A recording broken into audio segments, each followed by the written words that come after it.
Assalamualaikum warahmatullahi wabarakatuh. Sahabat pembelajar dimanapun berada, salam Bimba, tetap semangat dan terus belajar. Baik, di sini saya akan menjawab pertanyaan mengenai individual system. Poin yang pertama, nomor 1, apa pengertian dari individual system? Individual system yaitu proses pembimbingan minat belajar yang berpusat pada anak. Anak sebagai subjek dan motivator sebagai fasilitator. Yang kedua, mengapa pendekatan yang dilakukan harus individual system? Karena agar motivator dapat mengenali karakter, kesukaan, kemampuan masing-masing anak didiknya. Dan motivator dapat melakukan pendekatan dengan anak didiknya sesuai dengan karakter dan kesukaan anak didiknya. Yang ketiga, apa tujuan yang ingin dicapai dengan melakukan pendekatan secara individual system? Yaitu untuk mencapai proses belajar yang sepenuhnya fun learning dengan mencapai small step system terlebih dahulu. Yang keempat, di Bimba, murid dan guru memiliki peran masing-masing. Sebutkan apa peran guru dan murid.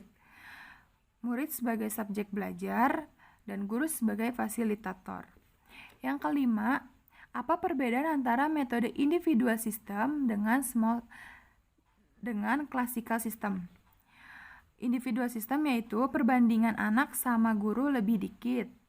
Materinya berbeda-beda, kurikulumnya menyesuaikan, dan anak sebagai subjek.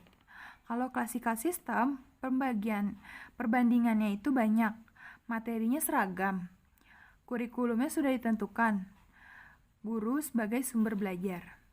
Yang keenam, bagaimana cara melakukan motivator agar dapat melakukan pendekatan secara individual system, yaitu dengan cara memahami karakter kesukaan anak terlebih dahulu.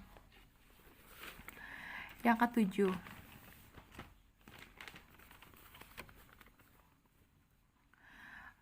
apa dampak yang akan terjadi bila pendekatan dilakukan secara individual system?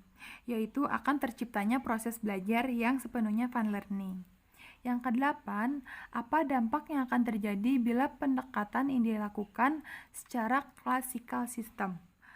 Maka anak akan tidak fokus dengan kemampuannya masing-masing, sehingga kurikulum semuanya sama dan tidak akan terciptanya fun learning. Poin yang B, kemudian apa pengertian variation skill? Variation skill yaitu kemampuan yang harus dimiliki motivator dalam memvariasikan aspek belajar dengan kegiatan belajar. Yang kedua, mengapa belajar harus divariasikan? Karena rentang konsekuensi pendek, mudah teralihkan, cepat merasa bosan. Yang ketiga, apa tujuan yang ingin dicapai dengan memvariasikan kegiatan belajar? Tujuannya agar tidak bosan, tetap semangat, antusiasi, tertarik dengan kegiatannya. Yang keempat, sebutkan 3 aspek, meliputi afektif, kognitif, dan psikomotorik. Yang kelima, kegiatan apa yang termasuk aspek kognitif? Dialog, bernyanyi, bercerita, dongeng, dan permainan. Yang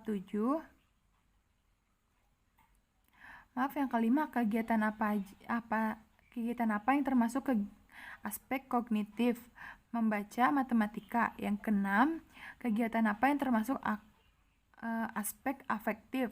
Dialog, bernyanyi, bercerita, dongeng, dan permainan. Yang ketujuh, kegiatan apa yang termasuk aspek psikomotorik? Mewarnai, menulis. Yang kedelapan, bagaimana cara motivator memvariasikan kegiatan belajar dengan aspek belajar, yaitu menggunakan teori bandul atau prioritas. Poin yang C, apa yang dimaksud dengan the law of the effect atau hukum akibat? Hukum akibat adalah suatu kegiatan yang menyenangkan akan diulangi oleh anak dan sebaliknya.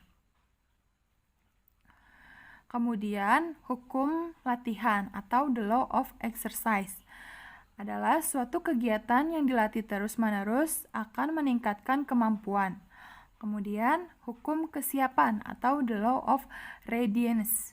Jika anak sudah mampu atau siap dalam melakukan sesuatu, maka akan menjadi menyenangkan dan sebaliknya. Sekian video dari saya, kurang lebihnya mohon maaf.